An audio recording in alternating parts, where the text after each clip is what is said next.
From 1 Peter chapter 2, dear friends, I urge you as foreigners and exiles to abstain from sinful desires, which wage war against your soul. Live such good lives among pagans, that though they accuse you of doing wrong, they may see your good deeds and glorify God on the day he visits us. These words from 1 Peter are going to be guiding words for us over the next few weeks. We're going to be talking about the texts of the Old Testament, which go through a season of exile, where the people of God had everything about their lives torn and taken from them. They were led from their holy city of Jerusalem into the nation of Babylon, and they had to follow a narrative of they were among a religion and a government and a power that often asked them to do things that were against their set beliefs and narratives. And they had to navigate in this time of exile in the Old Testament what it meant to be the faithful people of God when it was no longer easy because not everyone around them were following the same norms and rules and religion as them. So we're going to try to ask this question quite regularly over the next few weeks. What does this time of exile in the Old Testament show us about how to live in a similar society today, when we no longer always control the narrative, when sometimes politicians and culture doesn't make sense to our Christian story? What does it mean to be the faithful people of God in moments and times like this? And my hope is that these Old Testament stories, we're going to begin with Daniel chapter 1 today. And my hope is that these stories in this time where the people of God were operating under the narrative and story and government of another people, I'm hoping that these stories can help us shape a vision for how to move forward as faithful people in the culture and story that we live in now. Many of us, I imagine, have been in times and places where the cultures and the norms were just a little bit different. I've told you many times, I think, you probably know by now, that I went through junior high in the state of Louisiana. Now, I love Louisiana. I had a great experience in Louisiana. But as a New England boy from Boston, it took a while to get used to what this culture of Louisiana was. I remember the first time a friend from school who had this deep Southern accent, talked with a bit of a twang, invited me over for what he called was a crawfish boil. You ever heard of one of these things before? A crawfish boil. Someone, it's not clear to me who, goes digging in mud holes across the state and pulls out tiny crustaceans and then throws them into a giant pot until they boil and turn red.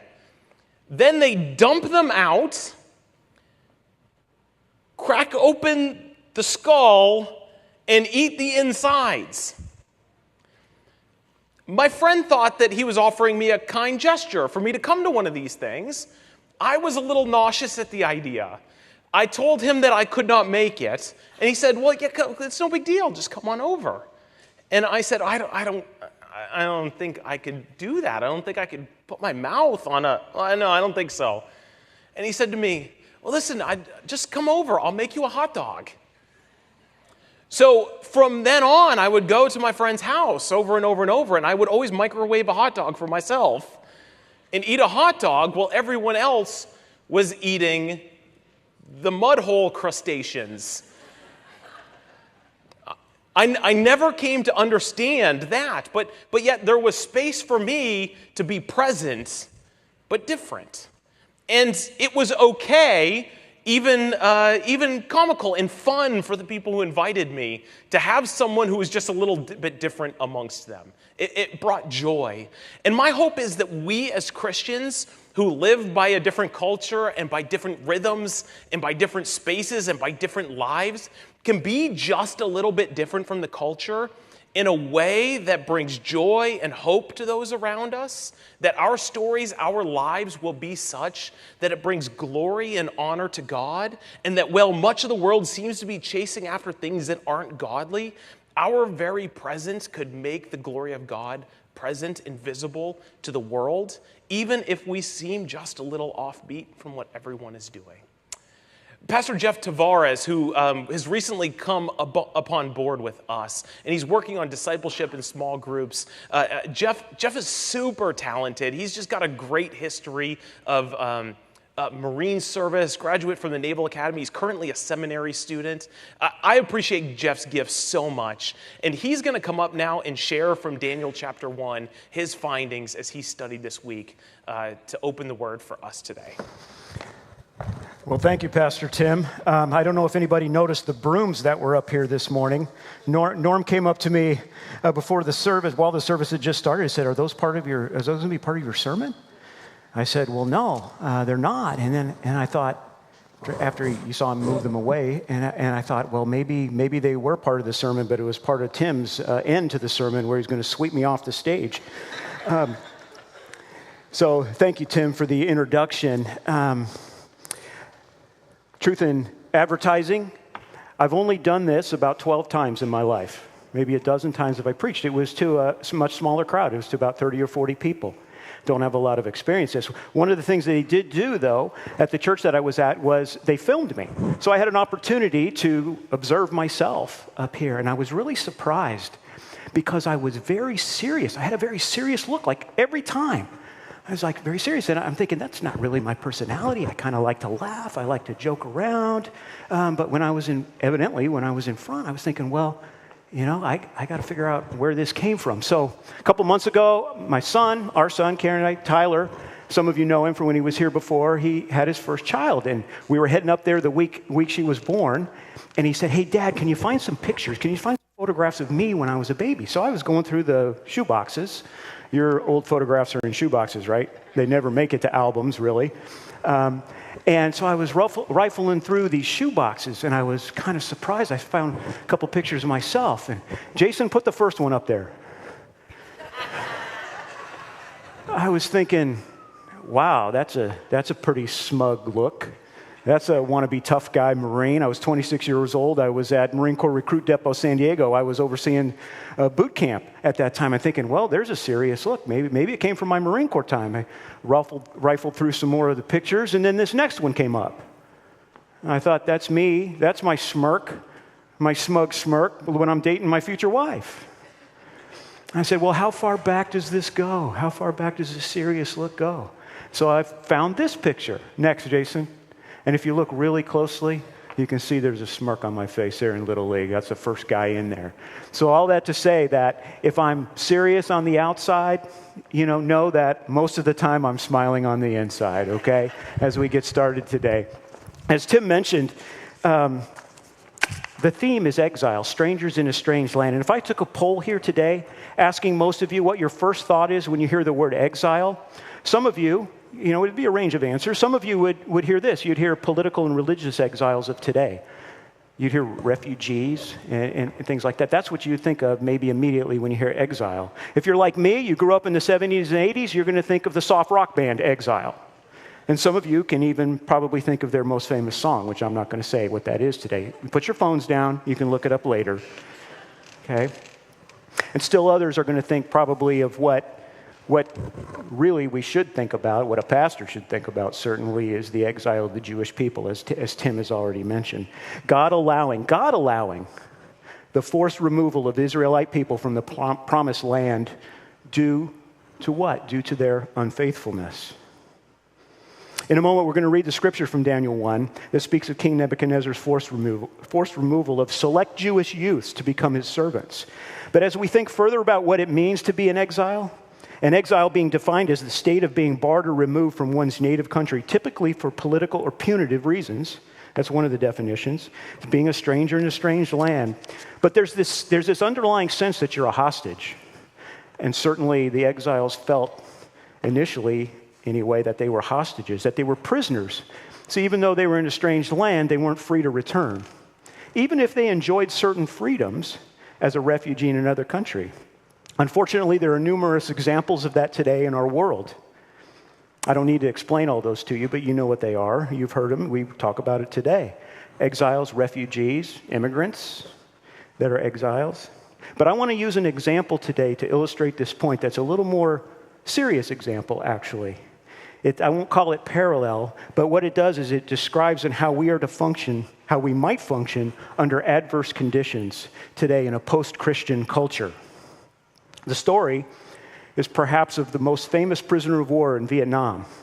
Most of you have probably heard of this man, but it illustrates what I think is a theological point of how we might live authentic lives as Christians in a post-Christian culture. The man's name, the senior POW in captivity in Vietnam, was, of course, Commander James Stockdale. He became Vice Admiral later on after he was released. Some of you will remember him as a vice presidential candidate to H. Ross Perot in 1992. Admiral Stockdale was a POW for almost 8 years. 8 years, 1965 to the time of release in 1973. As a senior officer in captivity, he endured unimaginable torture. Unimaginable. If you read his story, it's amazing. He lived a number of those years in solitary confinement. It's an incredible story. He was asked years later, after his release, why some survived such an ordeal and some didn't make it. And his answer, it became known as the Stockdale paradox. It doesn't quite maybe it's counterintuitive, is what it is.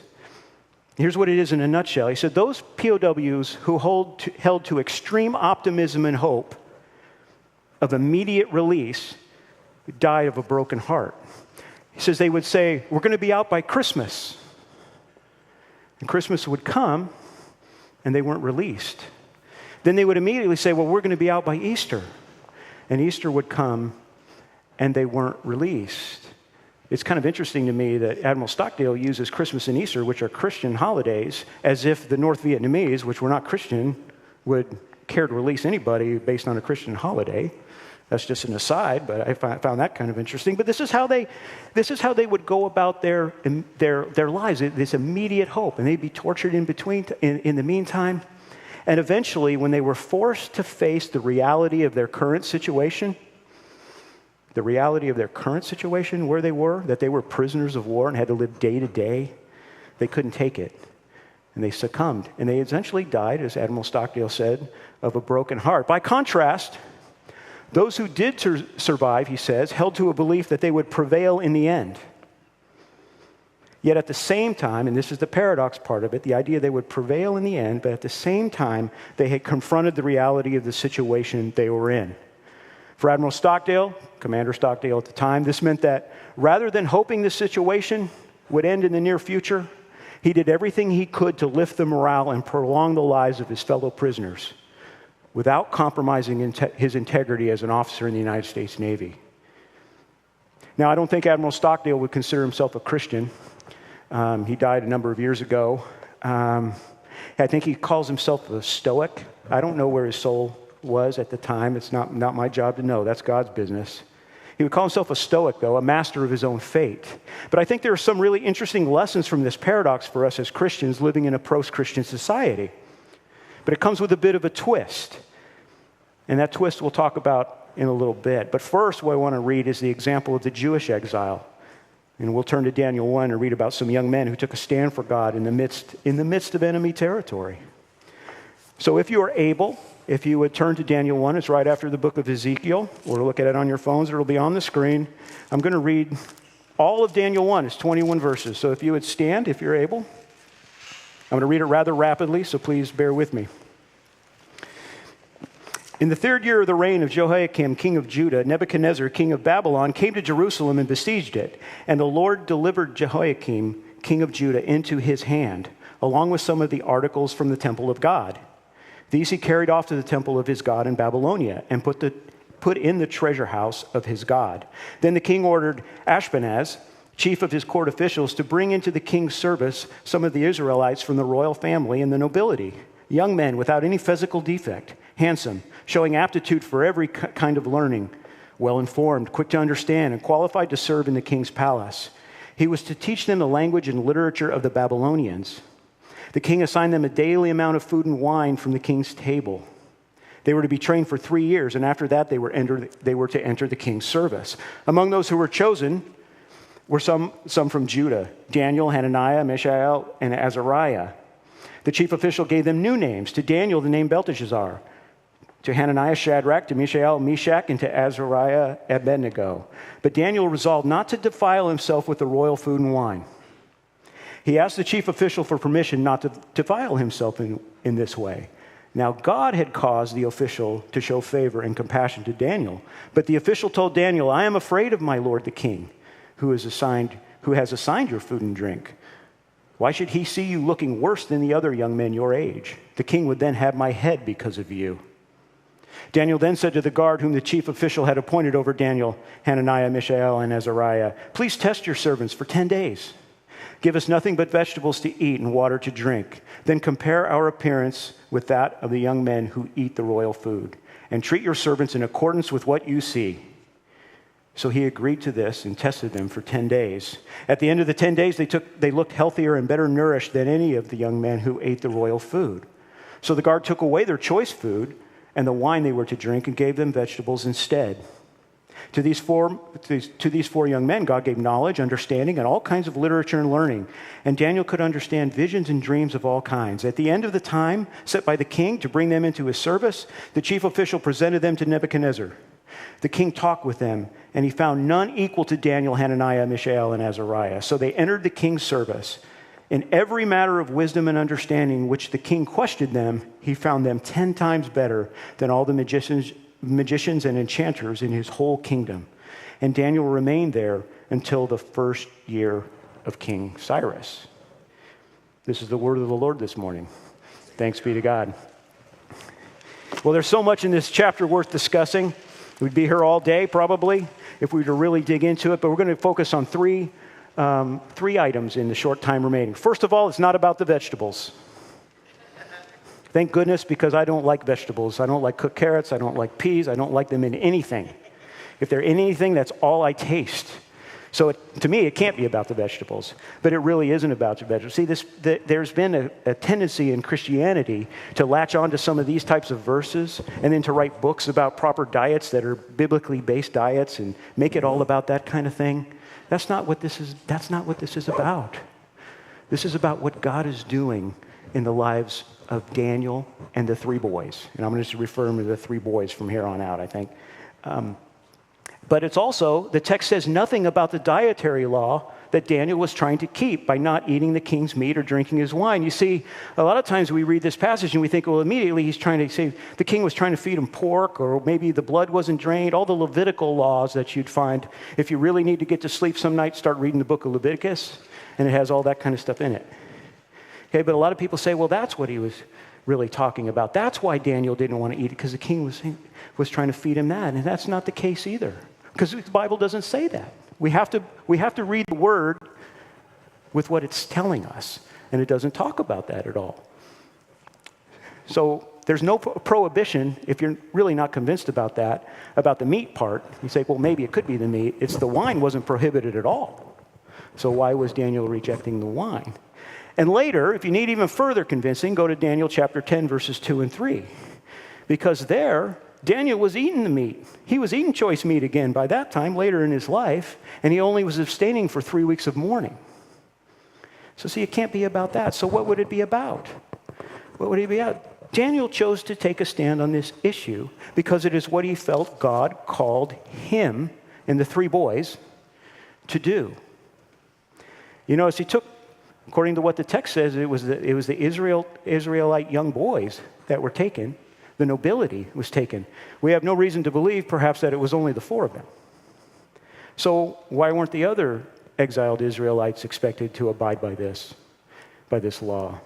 We don't know. The fact is we don't know why they weren't. But we know these four were called by God to do it. They felt that God called them to do this.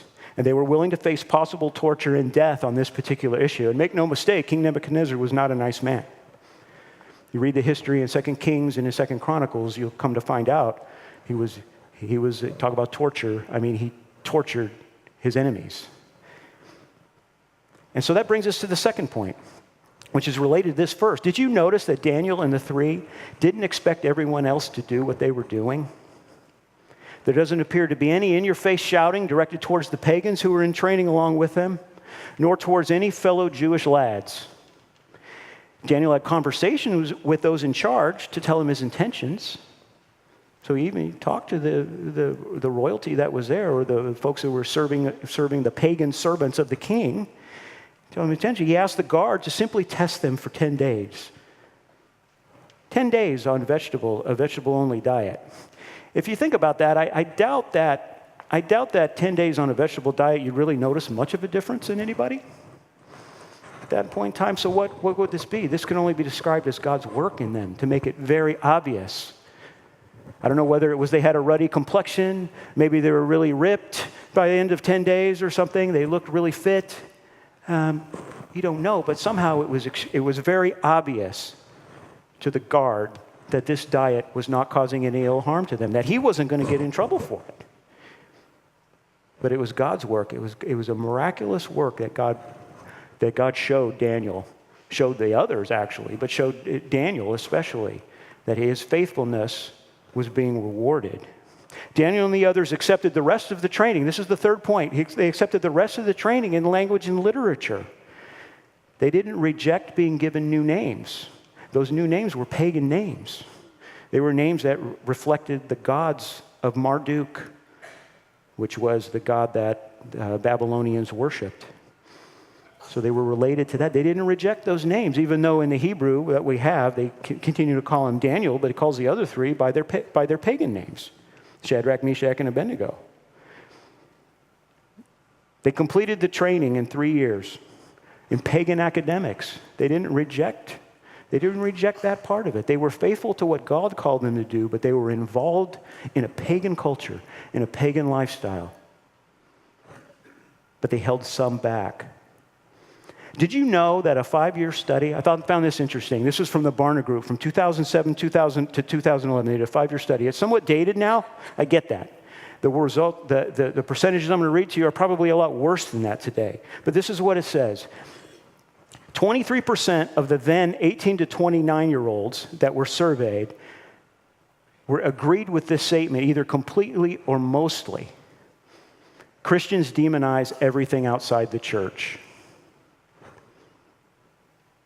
And they agreed with that. It was completely or mostly from their experience, not just from what they heard. They said that was their experience. 23% of the 18 to 29-year-olds said Christians demonize everything outside the church. Please don't misunderstand me here, however.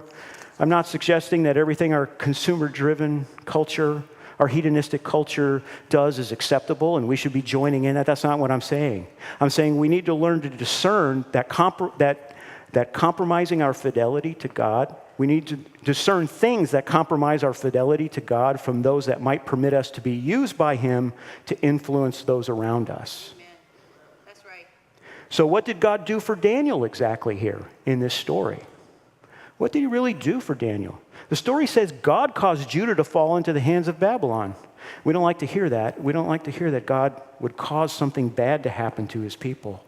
Certainly today, a loving God, how many times you hear, a loving God would not, you finish the sentence. He caused the chief official to show favor to Daniel. He caused the chief official, so there was something about that chief official. He wasn't willing to lose his head over it, but he showed favor. He had some compassion. How many times are we looking for those around us who may not share our beliefs, but we're looking for them and wonder, do they appreciate us a little bit? Can we develop a relationship with them?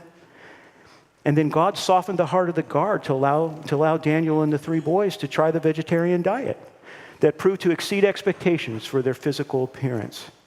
Daniel and his 3 companions were proven 10 times wiser than anyone else, it says. If it's God that really has center stage in the story, we sometimes miss that. But did you catch the very last verse I read after all that, verse 21?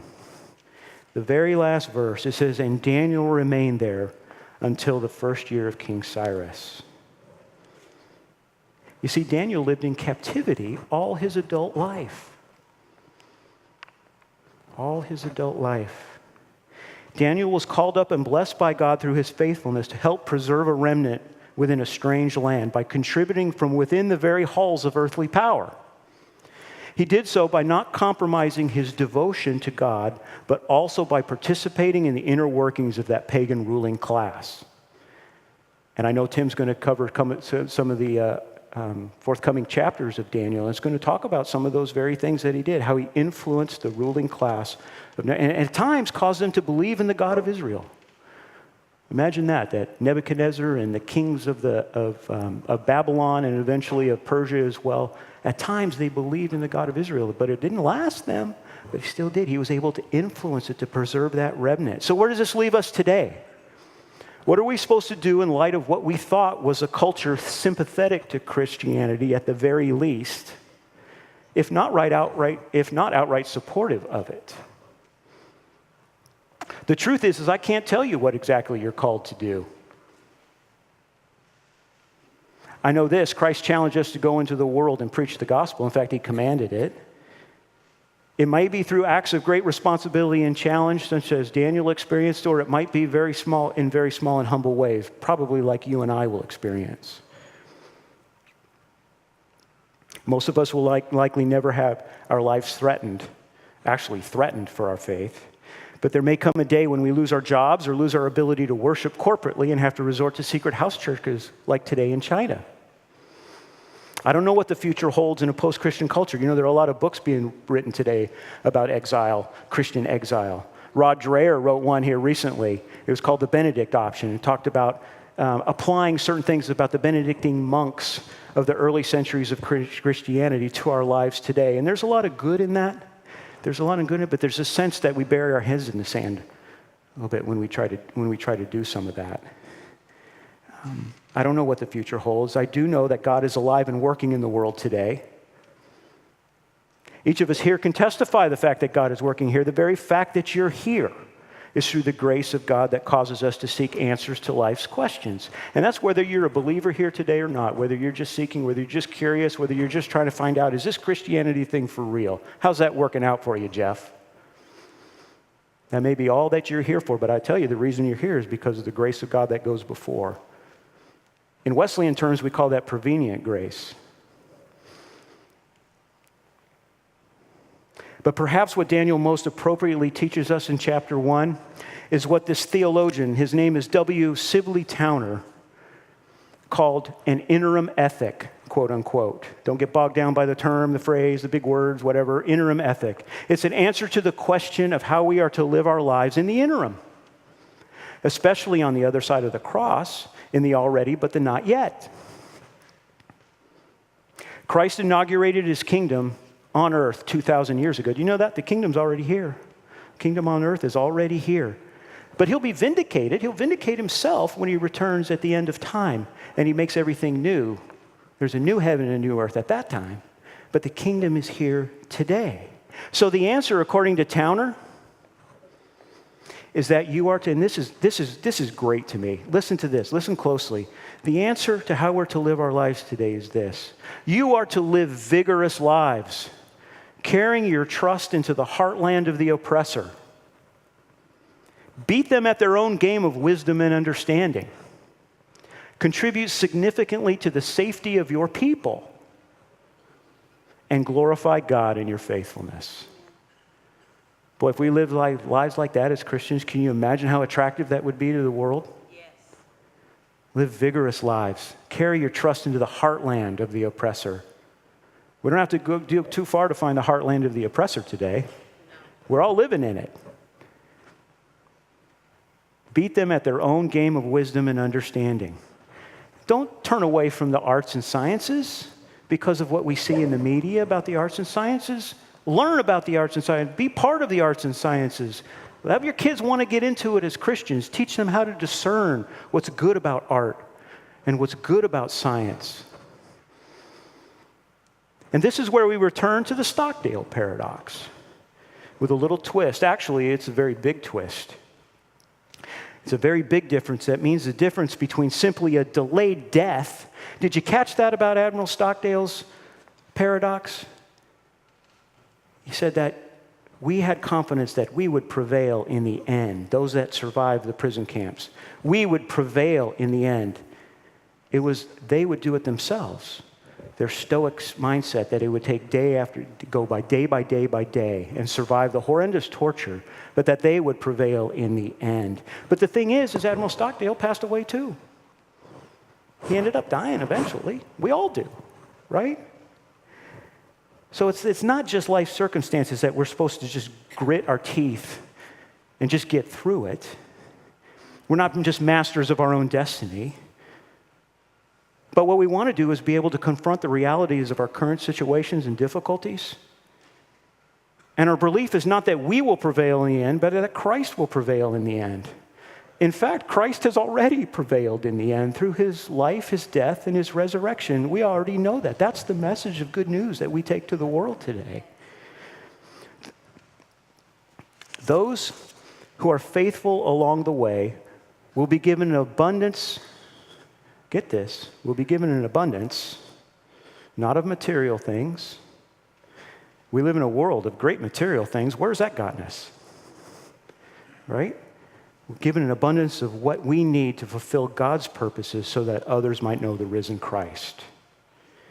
You see, in Daniel's scarcity, turning away from the meat, God asked him to. It was only for him.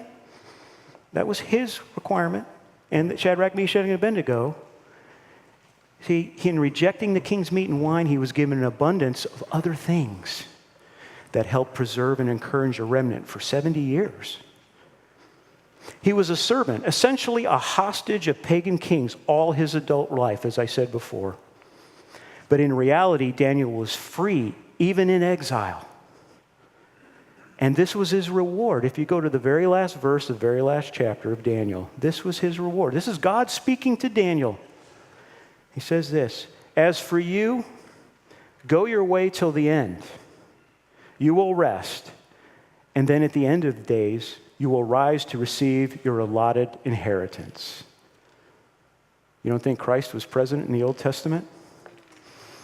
Daniel was looking forward to the day and the end of the age when he would rise again and be given his inheritance. It didn't come while he was on earth. So is your hope and optimism as a Christian built on the premise of escapism? Like those prisoners that didn't make it, those POWs that didn't make it, escapism, hoping that life's troubles or whatever you're going through will be resolved by Christmas? Or maybe by Easter, they'll all go away? On a larger scale, are you thinking that our post-Christian culture will soon return to what we thought were so wonderful, the days that were so wonderful? Or is your hope built on a firm understanding that in the midst of your adversity and faithfulness to God's call on your life, God's specific call on your life, that God's going to provide you what you need to achieve his purposes, and that in the end, Christ will prevail? Tim's going to come now, and we're going to receive the elements today of Holy Communion. My hope is not that you would go away from this message today and think, whoa, there's a bunch of things I can do in my life, a bunch of steps I can take. My hope is that you'll just think about this, that you'll just pray about this, but you'll say, what's God asking you maybe to give up? What is he asking you maybe to do in your life? And it doesn't matter whether other people are doing it or not. It's not about whether you get noticed. It's about whether God gets glorified. Tim, come in. What a privilege it is to come to the Lord's table after hearing the word of the Lord preached in such an incredible way. I'm going to read in just a moment from 1 Corinthians chapter 11, these words of institution, but let me give you a couple instructions first. In order to receive, I'm going to invite you to come out to your left and come forward. There will be a cup in front of each section that you can come forward and receive from. If for whatever reason you would prefer not to receive by intinction, perhaps you are seeking to have a gluten-free experience, or you would like to just take a cup, the table will be open with cups here as well for you to come. Please save that for those who have the best of reasons to come forward. We only have so much, but for most of you, we'd appreciate it if you would receive by way of intinction. These are the words from the Apostle Paul in 1 Corinthians chapter 11. "For I received from the Lord what I also pass on to you. The Lord Jesus, on the night he was betrayed, took bread, and when he had given thanks, he broke it and said, 'This is my body, which is for you. Do this in remembrance of me.' In the same way, after supper, he took the cup, saying, 'This cup is the new covenant in my blood. Do this whenever you drink it in remembrance of me. For whenever you eat this bread and drink this cup, you proclaim the Lord's death until he comes. The table is open for all those who profess that Jesus is Lord. Regardless of your past denominational affiliation, you are welcome at the table of the Lord. Please come and receive the gifts that he has for you. The band is going to play in just a moment. As they play, as you're ready, my helpers are coming forward to receive these and set up. When you are ready, when you've prayed, when you have prepared your heart to come and receive the gift of our Lord, come on your own pace from your left. Come forward and receive. Take the elements at the station you received them, and then return to your seat empty-handed, singing as we prepare to close our service today.